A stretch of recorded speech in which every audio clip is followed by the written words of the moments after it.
பிஜேபியில உங்களுக்கு தெரியும், சந்தோஷ் அவர்களாக இருக்கட்டும், இல்லைன்னா நிதின் நபீன் பேருக்கு தான் பிரசிடென்ட், அவர்களால பிஜேபியில ஒரு கல் இல்ல, ஒரு தூசியை கூட லெப்ட் ரைட் தூக்கி வைக்க முடியாது. அந்த உரிமை எல்லாம் அமித்ஷா அவர்களுக்கு தான் இருக்குன்னு உங்களுக்கும் தெரியும்.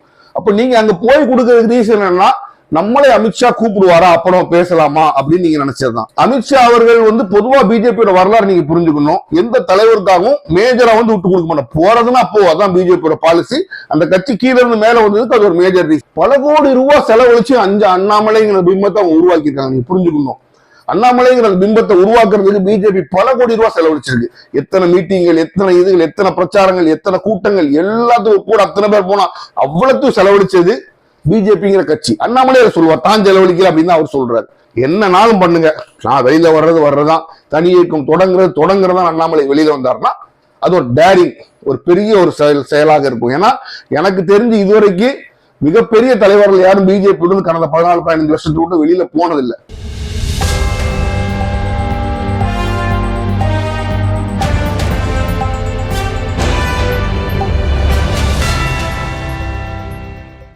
ஹலோ ஃப்ரெண்ட்ஸ், வெல்கம் டு உண்மையும் பொய்மையும்.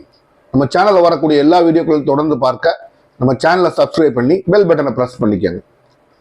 2 நாளைக்கு முன்னால் நம்ம ஒரு வீடியோ போட்டிருந்தோம். அண்ணாமலை அவர்கள் பாஜகவுக்கு பதவி விலகினார் அப்படின்னு நம்ம போட்டிருந்தோம். அப்பொழுது அது ஒரு அதிகாரப்பூர்வ செய்தியாக தான் வந்துச்சு. அதனால நம்ம அதிகாரப்பூர்வமாக தான் போட்டிருந்தோம். இன்றைக்கு நிலைமை என்னன்னா, அண்ணாமலை பாஜக இருக்காரா, ரிசைன் பண்ணிட்டாரா, புது கட்சி தொடங்குவாரா, தொடங்க மாட்டாரா, எல்லாமே ஒரு மிகப்பெரிய ஒரு கேள்விக்குறியாகத்தான் இருக்கின்றது.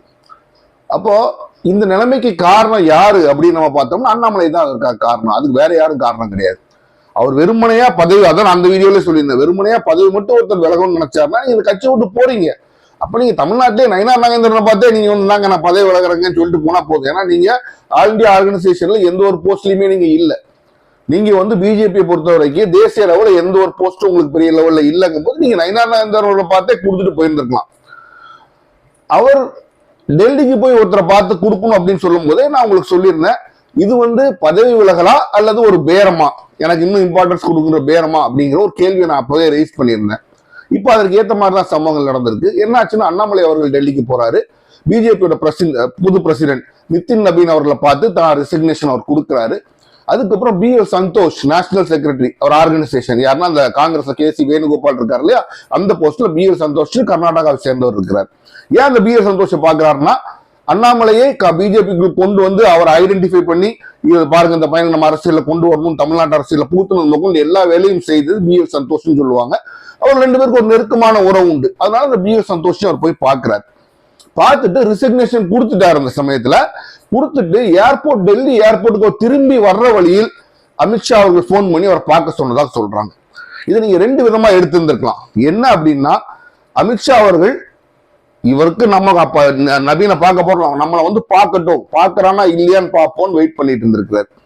அப்போ தன்னை அவர் பார்க்க வரவில்லைன்னு தெரிஞ்ச உடனே அமித்ஷா அவருக்கு போன் பண்ணி, அண்ணாமலை அவர்கள் போன் பண்ணி கூப்பிட்டு இருக்காரு. உங்களுக்கு நல்லா தெரியும், பாஜகவுல என்னதான் பிரதமர் மோடி அதோட முகமாக இருந்தாலும் எல்லா செயல்பாடுகளையும் நிர்ணயிக்கிறது அமித்ஷா அவர்கள் தான். உங்களுக்கு அமித்ஷா அவர்கள் எனக்கு அவர் செயல்பாடுகள் பிடிக்கலனாலும் 24 மணி நேரமும் வேலை செய்யக்கூடிய ஒரு அரசியல்வாதி. தான் கட்சியில யார் யார் என்ன பண்றான், நல்லதா இருந்தாலும் கெட்டதா இருந்தாலும் முழுமையா அவங்க ஹிஸ்டரியை தெரிஞ்சு வச்சு, எதிர்கட்சிக்காரனோட வீக்னஸையும் தெரிஞ்சு வச்சுக்குவார், தான் கட்சிக்காரனோட வீக்னஸையும் பலத்தையும் தெரிஞ்சு வச்சுக்குவார். அப்படிப்பட்ட ஒரு தலைவர். அதனாலதான் அவரோட ஸ்ட்ரென்த்ல, அவரோட உழைப்புல தான் இன்றைக்கு பாஜக கட்டப்பட்டு முன்னால வருதுன்னு நம்ம மறுக்க முடியாது. மோடிங்கிற முகம் தான், பின்னால உழைப்பு முழுசும் பாத்தீங்கன்னா அது அமித்ஷாவோட உழைப்புன்னு யாருமே மறுக்க மாட்டாங்க. அதாவது சொல்லுவாங்க இல்லையா, இவர் தான் மாப்பிள்ள, நான் போட்டிருக்க சட்டை என்ன சட்டை அமித்ஷாவுடையது தான், அது யாரும் மறுக்க முடியாது. கட்சி தொண்டர்களுக்கிடையே அவருக்கு எவ்வளவு செல்வாக்கு மோடி அளவுக்கு இருக்கானா, இல்லாம இருக்கலாம், நான் மறுக்க முடியாது. ஆனால் அந்த கட்சியை பலப்படுத்தி அதை ஒரு ஆர்கனைசேஷனா வச்சு இன்றைக்கு இவ்வளவு வளர்த்து கொண்டு அமித்ஷாவோட பெரிய பங்கு. அப்படிப்பட்ட அமித்ஷாவை நீ பார்க்காம போறோம்னு அமித்ஷா வெயிட் பண்ணிட்டு இருக்கிறார். நீங்க அமித்ஷாவை பார்க்காம போறீங்க, திருப்பி போன் போட்ட உடனே நீங்க என்ன சொல்ற, தைரியமான ஆளா போய் பார்க்காம இருந்துருக்கலாம். நீங்க திருப்பி போய் அமித்ஷாவை பாக்குறீங்க. இதுல 2 விஷயம் இருக்கு. என்னன்னா, நீங்க டெல்லியில இந்த லீடர்ஸ் எல்லாம் நீங்க பார்த்து, உங்களுக்கு முதல்ல சொல்லிட்டா பார்க்க வேண்டிய அவசியமே கிடையாது, பார்த்து சொல்றீங்க, அங்கேயே நீங்க முடிவு எடுத்துட்டீங்க அப்படின்னா, உங்க முடிவு சின்சியரான ஒரு முடிவா இருந்தா நான் எடுத்துட்டாங்க அப்படின்னு சொல்லி நீங்க நிக்கிறதுல ஒரு கஷ்டமும் கிடையாது. ஆனால் நான் சொன்ன மாதிரி இப்படி சொல்லுவோம், நமக்குள்ள எல்லா கஷ்டம் கிரீவன்ஸும் சொல்லுவோம், தூக்கி போட்டு பார்ப்போம், என்ன வருதோ அது நமக்கு லாபம் தான் நல்லா இருக்கும்லாம் சொல்லி நீங்க முயற்சி எடுத்த மாதிரி தான் இருக்கு.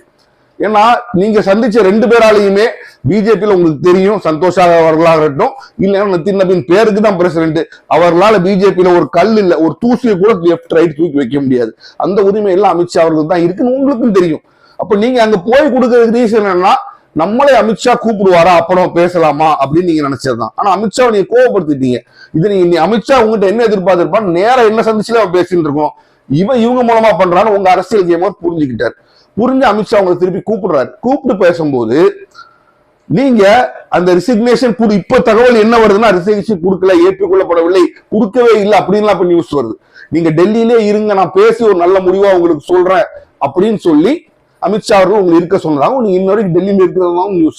அப்ப அமித்ஷா அவர்கள் பொதுவா பிஜேபியோட வரலாறு நீங்க புரிஞ்சுக்கணும். எந்த தலைவருக்காகவும் மேஜரா விட்டு கொடுக்க மாட்டோம். போறதுன்னா அப்போ அதான் பிஜேபியோட பாலிசி. அந்த கட்சி கீழே இருந்து மேல வந்ததுக்கு அது ஒரு மேஜர் ரீசன். அதுவும் இந்த பிஜேபி மிக முக்கியமான காரணம். அதனால அவங்க ஒரு கிரிப் வச்சிருப்பாங்க கட்சியில. அப்ப ஒருத்தர் ரிலாக்ஸ் பண்ணோம்னா அடுத்து நிறைய பேர் இந்த மாதிரி பண்ணுவாங்க அப்படின்னு சொல்லி பெரிய பெரிய தலைவர்கள்லாம் டம்மியாக்கி கீழே விட்டாங்க. இன்னைக்கு பாத்தீங்கன்னா சௌஹான் இருக்காரு இல்லையா, நம்ம மத்திய பிரதேச சீஃப் மினிஸ்டரா இருந்தாரு, சிவராஜ் சிங் சௌஹான். அவர் இன்னைக்கு ஒரு சாதாரண சென்ட்ரல் மினிஸ்டர் ஆயிட்டாரு. ராஜஸ்தான்ல கோலோச்சன வசுந்தர ராஜே சிந்தியா எங்க போனாங்கன்னு தெரியல, அவங்க கீழே வந்துட்டாங்க. மனோகர் கட்டர் ஹரியானா கையில வச்சிருந்தவர் இன்னைக்கு அவரையும் சாதாரணமா ஆக்கிட்டாங்க. கட்சியை முழுசா கையில வச்சு அந்த மாநிலமே இவர் தான் நினைச்சிட்டு இருக்க ஆட்கள்லாம் கூட சாதாரணமாக்கி சென்ட்ரல் கொண்டு வந்துருவாங்க. அப்ப நீங்க இன்னும் கட்சியை வளர்த்துட்டேன், பிஜேபி வளர்த்துட்டேன் தமிழ்நாட்டுல சொல்றீங்க, நீங்க பெரிய ஆள் கிடையாது. அப்ப உங்களுக்காக இறங்கி போக மாட்டாங்கன்னு தான் நான் நினைச்சேன். பட் அப்படி கூப்பிட்டு பேசும்போது எனக்கு தெரிஞ்ச அமித்ஷா அவர்கள் ஸ்டைல் பிறகு இறங்கி போயிருப்பாரு நான் சொல்ல மாட்டேன். என்றைக்குமே நீங்க மக்களோட புரிஞ்சுக்கணும், எல்லா அரசியல் தலைவர்கள் யாராக இருக்கட்டும், பெரிய அரசியல் தலைவர் எல்லாரும் பின்னாடி ஒரு குற்றச்சாட்டு இருக்கும்.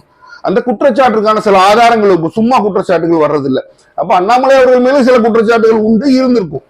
யார் என்ன தப்பு பண்ணாலும் அமித்ஷா அவரோட ஸ்பெஷாலிட்டி நீங்க புரிஞ்சுக்கங்க. யார் என்ன நல்லது பண்றத ஒரு ரெக்கார்டு வச்சுக்க மாட்டார். யார் என்ன தப்பு பண்ணாலும் அது அமித்ஷா அவரோட கையில அந்த ரெக்கார்டு இருக்கும். அந்த ரெக்கார்டை வச்சு மத்தவங்க ஆயுமாங்க. அமித்ஷா உபயோகப்படுத்தவும் பயப்பட மாட்டார். அப்படிப்பட்ட ஒரு தலைவர். என்கிட்ட இருந்து தப்பையும் பண்ணிட்டு நீ என்னை விட்டு போயிருவியா அப்படிங்கறது ஒரு என் கட்சிக்காக நீ அதை விட்டு போக விட மாட்டேன் அப்படின்னு ஒண்ணு உங்களை கிரிப்ல புடிச்சு வைக்கிறதுக்கு தான் அந்த விஷயம். அரசியல் ஒரு தந்திரத்தை என்னைக்குமே சொல்லுவாங்க, நீ புரிஞ்சுக்கணும். கூட ஒருத்தர் இருக்கிறான் அப்படின்னா அவன் தப்பு பண்ண விடணும். அது அரசியல்வாதிகள் பெரிய தலைவர்களோட விஷயம். ஒரு பெரிய தப்புன்னு விடணும். விட்டு அந்த தப்போட டீடைல்ஸ் எல்லாம் நீ எடுத்து வச்சுக்கோங்க. நாளைக்கு அவன் எங்கேயாச்சும் போனான்னா பார் இவ்வளவுக்கு என் ரெக்கார்டு இருக்கு, இவ்வளவுக்கு ப்ரூஃப் இருக்கு, போன உன்னை தொலைச்சிருவேன்னு சொல்லி எத்தனை அரசியல்வாதிகளுக்கு முன்னாடியும் பண்ணிருக்காங்க, இனியும் பண்ணுவாங்க. அப்போ இவர் வீரமா கிளம்பி போனாரு. கிளம்பி போய் நான் ரிசைன் பண்ணிட்டு வந்துருவேன் போகும்போது நம்மளுக்கு அன்னைக்கு சொன்ன இது பேரம் தான். அவர் என்ன கேட்டிருக்காரு, 7 to 10 வருஷம் கட்சிக்கு நான் தான் பிரசிடண்டா இருக்கணும், கேண்டிடேட் முதற்கொண்டு நான் தான் தேர்ந்தெடுத்து கொடுப்பேன் பிஜேபியில, அதுக்கு நீங்க ஒத்துக்கணும், எந்த தலையீடும் எனக்கு இருக்கக்கூடாது, இந்த வாஸ் ஸ்வீப்பிங் பவர்ஸ் யாருக்கும் கொடுக்க மாட்டாங்க ஜெனரலா அப்படின்னு அவர் கேட்கிறார். இது இன்னும் இப்பவும் சொல்றேன், பிஜேபியில அதை அவருக்கு தரமாட்டாங்க. அவரை பிரசிடென்டா விட அதிகபட்சம் ஆக்கலாம். அப்ப தன்னோட கோரிக்கையை அமித்ஷா வைக்கிறாரு. அமித்ஷா அவர்கள் நாங்க நயினார் நாகேந்திரன் கூப்பிட்டு பேச போறான்னு சொல்றாங்க. அப்ப இது பேச்சு ஒரு முடிவு நடக்கும். ஆனால் இவர் கேட்கிற ஸ்வீப்பிங் பவர்ஸ் நிச்சயமா கொடுக்க மாட்டாங்க. அதாவது ஜூன் 4ஆம் தேதி அவர் இயக்கத்தில் புதிய கட்சியை தொடங்குவான்னு எதிர்பார்க்கப்பட்டிருந்தது. இப்ப இதுல ஒரு சுணக்கம் இருக்கு. இப்ப கேள்வி எந்த அளவுக்கு ஆயிடுச்சுன்னா, நீங்க அமித்ஷாவை போய் பார்த்ததுக்கு அப்புறம் கட்சியை விட்டு நீங்க வெளியில போவீங்களா, புது கட்சி தொடங்குவீங்களாங்கிறதே ஒரு கேள்விக்குறியாகி போச்சு. அதற்கு காரணம் என்ன நீங்க நல்லா புரிஞ்சுக்கணும். எல்லா அரசியல்வாதிக்கும் மடியில கனம் இருக்கும், அதனால வழியில ஒரு பயம் இருக்கும். அது என்ன கணம் அப்படின்னு தெரிஞ்சு ஒருத்தர் பிடிச்சாங்கன்னா அவங்க அந்த வழியில பயத்தை கொண்டு வரலாம். அது அமித்ஷா யோசிக்க மாட்டார். எல்லாரும் இந்தியாவில இருக்கிற எல்லா அரசியல்வாதிகளோட ஜாதகத்தையும் ஒரு கையில வச்சிருக்காரு. அது எப்பப்போ பயன்படுத்தணுமோ அப்பப்போ அவர் பயன்படுத்துவாரு. சில பேர் தைரியமா உன்னால ஆனது பாருங்கடா, வந்து பாரு அப்படின்னு சொல்லி மம்தா பானர்ஜி மாதிரி டிஎம்கேல இருக்கவங்க மாதிரி எல்லாரும் நிப்பாங்கன்னு சொல்ல முடியாது. ஏன்னா அவங்களுக்கு ஒரு ஸ்டேச்சர் இருக்கு. நீங்க அந்த மாதிரி ஆட்களை இழுத்து நிற்கும் போது உங்களுக்கு ஒரு ஸ்டேச்சர் இருந்திருக்கும். நீங்க ஒரு சிஎம்ஆ இருந்திருக்கணும், நீங்க ஒரு மிகப்பெரிய ஒரு கோடிக்கணக்கான தொண்டர்கள் லீடர்ஷிப் நீங்க கமாண்ட் பண்ணணும், அந்த மாநிலத்தை நீங்க மிகப்பெரிய சக்தியா இருக்கணும். அப்படி இருந்தா வேணா நீங்க ஓரளவு அவங்க எதிர்த்து அரசியல் பண்ணலாம். இல்லைன்னா நீங்க பணிஞ்சுதான் போயாகணும். இன்றைக்கு அந்த பணிஞ்சு போற சூழ்நிலை அண்ணாமலை இருக்காரு. நான் என்ன எதிர்பார்க்கிறேன்னா, அவர் சில விஷயங்களை சொல்லி அண்ணாமலைட்ட இங்க பார், நான் உனக்கு செய்யறேன், என்னால முடிஞ்ச நான் கண்டிப்பா செய்வேன், ஆனால் கட்சியை விட்டு வெளியில போகணும் மட்டும் நீ யோசிக்காத அப்படின்னு அவங்க சொல்லியிருக்காங்க. அப்போ சரியா தப்பான்னு பார்த்தோம்னா, இதுல பிஜேபியை பொறுத்த வரைக்கும் தப்புன்னு நான் ஏன் சொல்ல மாட்டேன் அப்படின்னா, பல கோடி ரூபாய் செலவழிச்சு அண்ணாமலைங்கிற பிம்பத்தை அவங்க உருவாக்கியிருக்காங்க. நீங்க புரிஞ்சுக்கணும், அண்ணாமலைங்கிற பிம்பத்தை உருவாக்குறதுக்கு பிஜேபி பல கோடி ரூபாய் செலவழிச்சிருக்கு. எத்தனை மீட்டிங்கள், எத்தனை இதுகள், எத்தனை பிரச்சாரங்கள், எத்தனை கூட்டங்கள், எல்லாத்துக்கும் கூட அத்தனை பேர் போனா அவ்வளவுக்கும் செலவழிச்சது பிஜேபிங்கிற கட்சி. அண்ணாமலை சொல்லுவார் தான் செலவழிக்கல அப்படின்னு அவர் சொல்றாரு. அப்ப அண்ணாமலைங்கிற அந்த பிம்பத்தை அந்த தலைவரை உருவாக்குறதுக்கு பிஜேபி அவ்வளவு கஷ்டப்படும் போது திடீர்னு எல்லாத்தையும் நான் உருவாக்கிட்டேன் இன்னைக்கு அப்பா நான் போறேன் அப்படின்னா சந்தோஷமா யாரும் விட மாட்டாங்க. கையேறு நிலையில இருந்தாலும் கையேறு நிலை நம்ம ஒண்ணும் செய்ய முடியாது போறான் போன்னு விட்டா பரவாயில்ல. பிஜேபி இன்னைக்கு அப்படி நிலைமையில இல்ல, ஆல் பவர்ஃபுல்லா இருக்காங்க. அப்போ அவங்க என்ன பண்ணுவாங்க, தங்களால் முடிந்த அளவுக்கு அவங்க அதை எக்ஸ்ட்ராக்ட் பண்ண பார்ப்பாங்க. அப்போ இப்ப என்ன நடக்கும்னா, அண்ணாமலை கேட்டது நான் எதிர்பார்க்கிறேன், அண்ணாமலை கேட்டது அப்படியே அவருக்கு கிடைக்காது. ஆனா வயா மீடியாவை அண்ணாமலை கொடுத்தது பாதி வழிக்கு நீ வா பாதி வழிக்கு நான் வரேன் பிஜேபி மீட் பண்றதுக்கு ஒரு வழி இருக்கு. இதை தாண்டி அண்ணாமலை ஒரு மிகப்பெரிய லீடராக தந்து காமிக்கணும் அப்படின்னா என்னன்னாலும் பண்ணுங்க, நான் வெளியில வர்றதுதான் தனி இயக்கம் தொடங்குறதான் அண்ணாமலை வெளியில வந்தாருன்னா அது ஒரு டேரிங், ஒரு பெரிய ஒரு செயலாக இருக்கும். ஏன்னா எனக்கு தெரிஞ்சு இதுவரைக்கும் மிகப்பெரிய தலைவர்கள் யாரும் பிஜேபி கடந்த 14-15 வருஷத்துக்கு விட்டு வெளியில போனதில்லை. சாதாரண ஆட்கள்லாம் போயிருக்காங்க, மற்றபடி போனவங்க திருப்பி வந்திருக்காங்க, யாரும் போனதில்லை.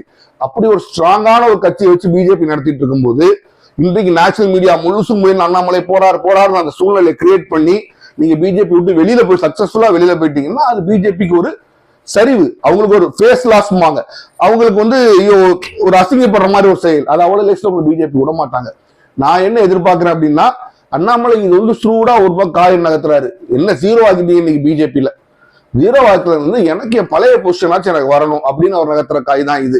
நேரா பிரசிடென்ட் கொடுக்க மாட்டாங்க. அப்போ டிராஸ்டிக்கா நம்ம ஏதாச்சும் பெருசா செய்வோம், பெருசா செஞ்சோம்னா என்னப்பா போறா வாப்பா உட்காருப்பா பேசுப்பான்னு நம்ம கேட்கறதுல சில செஞ்சு கொடுப்பாங்கன்னு அவருக்கும் தெரியும்.